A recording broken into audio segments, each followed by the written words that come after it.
మా ఆలోచన ప్రజలు గెలవాలి, రాష్ట్రం నిలబడాలి. అంతవరకు సాధించగలిగాం. 55.38% ఓట్లు పడ్డాయి. దీంట్లో తెలుగుదేశానికి 45.60% పడ్డాయి. వైసీపీకి 39.37% పడ్డాయి.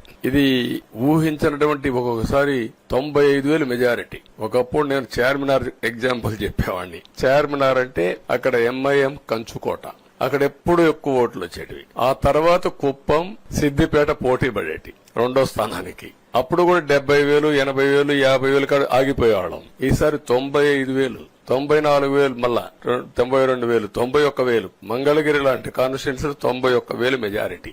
ఏ విధంగా అభివర్ణించాలో నాకైతే అర్థం కాదనమాట. అంతా ఇదెళ్లిపోయినాయి. ఇవన్నీ చూసిన తర్వాత ప్రజలు ఇచ్చిన తీర్పు మీరు చూస్తే అహంకారం, నియంతృత్వం, విచ్చలవిడితనం, ఏదంటే అది చేస్తాననుకుంటే ప్రజలు క్షమించే పరిస్థితులు లేరు. అదే ఈ రోజు నిరూపించే పరిస్థితికి వచ్చారు. ఒక మాటలో చెప్పాలంటే ఈసారి వీళ్లు చేసింది గుణపాఠం పాలకులకు కాదు, అవినీతి అహంకారంతో ముందుకు పోయే ఎలాంటి ధ్వంసకారులకైనా ఇదే జరుగుతుందని నిరూపించారు ప్రజలు. దానికి మనస్ఫూర్తిగా అభినందిస్తున్నా.